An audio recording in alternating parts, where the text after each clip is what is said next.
guys? Welcome to the second episode of Down in the Bayou. I am BayouSniper, legendary Pelicans collector, and we're here to talk real hoops and real moments. Thank y'all so much for the support of the last episode. It did great, had a lot of engagement, and I gave away a Trey Murphy moment to a lucky collector. And there will be another giveaway this week as well for this video and this episode. So I just want to hop into the real hoops segment part. Man, what's happening in the NBA? Well, we heard some unfortunate news regarding my Pelicans. Mr. Trey Murphy himself suffered a hamstring injury, so he'll be out reevaluated for 3 weeks. It's a pretty big blow for us because he's the guy that's going to really space the floor for Brandon, DJ, and especially Zion. He's a rising star in the league. We expect a lot of big things from him this year. We still do. But unfortunately, we're going to have to go without him for probably the first couple weeks of the season. But there's a silver lining in this, which is my boy Jordan Hawkins is going to get more minutes and a more profound role as a shooter coming off the bench. So I cannot wait to see how Hawkins handles this. I think Hawkeye is going to really step up and prove people who don't believe in him wrong and prove people like me who absolutely believe in his skill set and what he can do. So I can't wait for the opportunity for him. And Trey, please get healthy. We're going to need you this season for sure. But I saw some reports in Pelicans training camp. They're in Nashville right now. And apparently Hawkins couldn't miss. And then the whole coaching staff and the whole practice team the squad that he was on, which was Zion, him, I think it was Javonte Green, Jose Alvarado. I think they were the white team. And that whole day, a couple of days ago, apparently he couldn't miss. Like he went 14 for 14. It was crazy. So it's kind of a blessing in disguise that, he's going to take over for Trey for a little bit while Trey gets healthy. And I can't wait for his sophomore season. But guys, the NBA is back. It's only preseason, but I'm a hoop head. You're a hoop head, most likely, if you're watching this. We love any type of hoops, okay? The WNBA playoffs have been great. I've loved getting to learn about the WNBA because I haven't watched them previous seasons until this season, waiting for the NBA to start back up. And that's been really fun. And we'll get into what I was impressed with in the WNBA TopShot realm and what I hope they do for the NBA. But the NBA preseason is finally here. The Celtics and Nuggets, my pick for the finals preview this year. They played in Abu Dhabi games. I was really surprised. Jaylen Brown speaks Arabic. That's so cool. He's such a smart, intelligent dude, great ambassador for the NBA.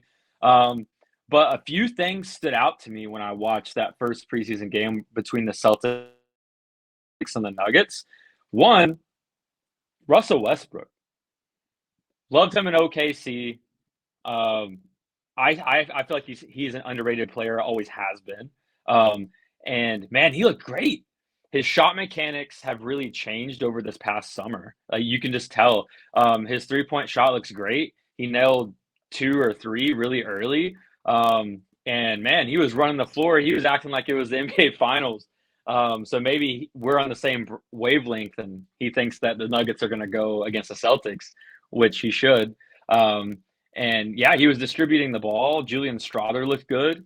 And then from the Celtics side, going back to Jaylen Brown, man, he is really, really taking command of the Celtics. And a little bit of a hot take from me, but I do think he is the Celtics' best player. I have been thinking this since the 2022 postseason when they went against the Warriors in the finals. He just demands so much respect on the court on both ends, and he does so much. He makes shots. He's vicious at the rim. He's a lockdown perimeter defender. He can chase down block when he needs to. He can fill gaps. He's just a really intelligent player. And I think Jaylen Brown, definitely an all-star this year. And in my opinion, probably a second or third team player, all-team NBA player. Overall, great first NBA preseason game, and we got a lot on the slate this week, and I can't wait. The Pelicans play the Magic, I think, first at home in the Smoothie King Center. So can't wait to see our new look Pelicans. And then there's a couple of teams that I'm really excited about to see in preseason, and that is one is the San Antonio Spurs with Wemby and CP3. Because I think the NBA preseason, it's obviously not to be taken super serious. Like if a team does really well in the preseason, we obviously don't tout them as NBA champions. Oh yeah, they're going to take it out of the way because they crushed preseason. Obviously not, but there is something to say of who takes the preseason seriously and who doesn't. Um, and I think the Spurs will and should take it seriously because CP3 and Wemby need to get that chemistry going. And I am very interested. If any San Antonio Spurs fans on Top Shot are viewers of mine, please let me know your thoughts about how your starting lineup is going to look because I'm really interested in the San Antonio Spurs because they're kind of a fringe, could be playoff team, play-in team. Um, and obviously, Wemby is a generational alien that'll probably win multiple MVPs and probably a Finals MVP somewhere. And Defensive Player of the Year is out the wazoo. Um, and this is just the start of his journey, and he has one of the best minds in basketball in CP3 helping him out. I love the Stephon Castle draft. I'm a UConn guy, obviously, with Hawkins, but Castle is just a complete player, and I think he's going to make the Spurs an amazing, amazing two-way team. He's going to help with that. I like Jeremy Sohan, and I'm wondering how this roster is going to fill out, like with Devin Vassell and the new acquisition with Harrison Barnes. There's obviously going to be a lot of pick and roll action with Wemby and CP3, but I'm wondering where's the shooting going to come from? How are they going to get into their sets? What's Pop thinking? And I think we're going to get a really good glimpse into that in this NBA preseason. And this is a time for teams to figure out who's starting, who's not, minutes, how they're going to play, set the tone for the first 20 games of the season. That's how usually the NBA season's broken up after preseason. It goes in chunks of 20. It's like 20, 20, 20, 20, and you can really see the evolution of teams. So I'm interested to see, especially like the San Antonio Spurs, Orlando Magic. These are two teams that I'm interested to see in preseason and how the coaching staff and the players really gel together and what's their plan moving forward. Because I think by game 20, it's going to shift again. And then by game 40, it's going to shift again. That's how it's supposed to be. It's how it's always been. Another team in the East that's interesting is the New York Knicks, obviously, with Mikal Bridges and Cat. I'm conflicted on that trade, both of them.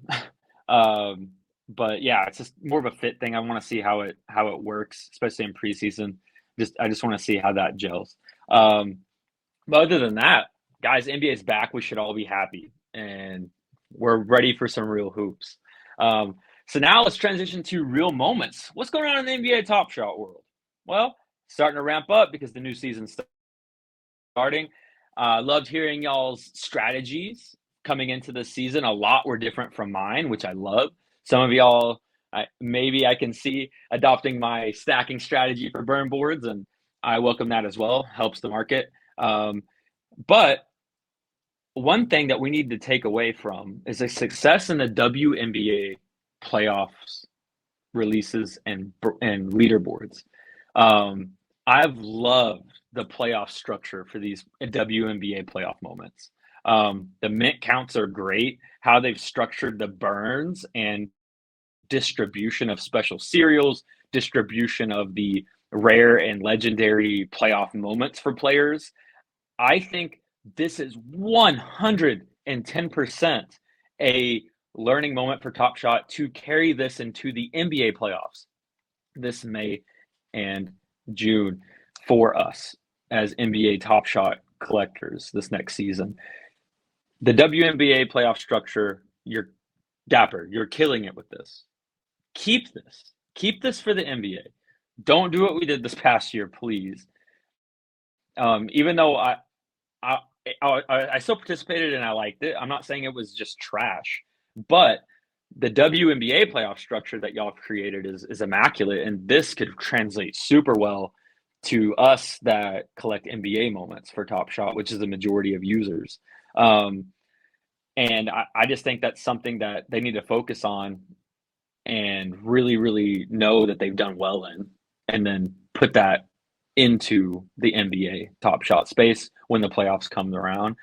Like, man, it'd be amazing to get a Zion legendary playoff moment and burn some series two legendaries. Like that would be amazing.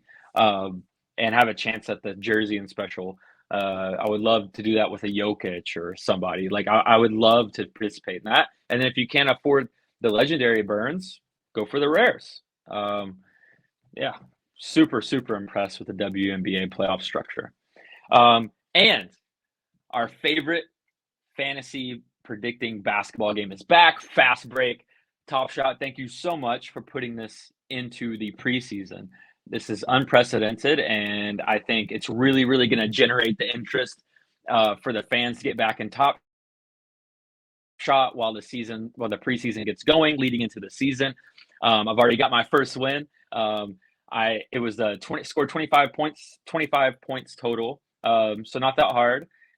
Julian Strother, D'Angelo Russell really, really, really propped me up this week for the first day of Fast Break.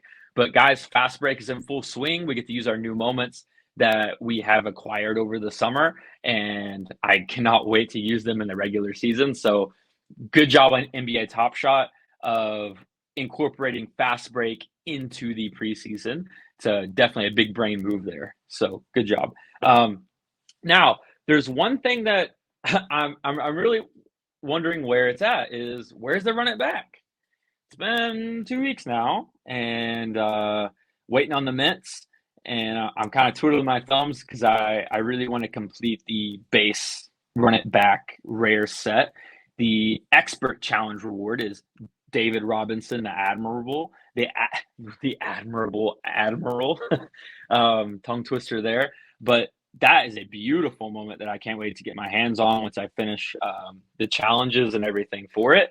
But haven't had much communication with that of when the next drop's going to be. We're still missing about 10 moments from that set. And then if you're going for the origins and the legendaries, they're also waiting on drops for that to finish for the Allen Iverson step over of T. Lou, his expert challenge legendary reward, and then the origins Penny Hardaway. Yeah, so win RIB mints, win packs. That's my takeaway from this week.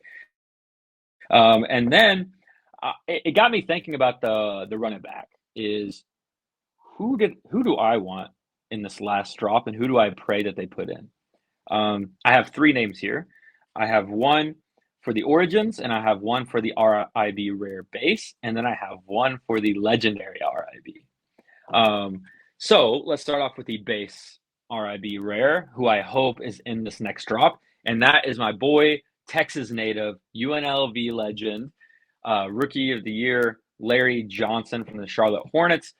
I really, really hope that LJ Grandmama gets a all-star or like a dunk or something in those beautiful pinstripe jerseys. I would love to have his Top Shot debut in this set because I'm collecting it anyway. And I've been clamoring and waiting for a Larry Johnson release, and I think this is the perfect time to do it. He would fit in great with that RIB rare base set. And then for the origins, no surprise, who do I want? I want Anthony Davis. I want a Pels Anthony Davis rookie origins moment. There's so much great stuff to choose from his first basket to his crazy block night. Like there's so much that you can choose from AD's amazing rookie season in New Orleans. We're waiting for that. And then for the legendary RIB, a name that really crossed my mind who I think would really fit in well with this legendary run it back set is Amari Stoudemire. I would love an Amari Stoudemire with the glasses and the pin backboard block, or a dunk where, you know, he's extending his hand and takes it away. Like I would love a Stoudemire moment in this legendary RIB set. So that's kind of what's going on in NBA TopShot world. A little slow, but we're starting to pick up and we're starting to get excited for the season with this preseason fast break. But yeah, guys, thank you so much for watching and tuning in to episode 2 of Down in the Bayou with me. My question this week for everybody to put in the comments is who do you want to see in this next Run It Back drop? Who do you want to see? That could be an RIB base, that could be a RIB Origins, or an RIB Legendary. And who do you want to see for it next year? So who do you want to see in this Run It Back set? Because there's so many players, so many people that you want to choose from that you have mementos and nostalgia tied to. So put in the comments, who do you want in the RIB drops now or in the future for next year? Guys, thank you so much for watching episode 2 of Down in the Bayou. I'm BayouSniper. Y'all have a great day.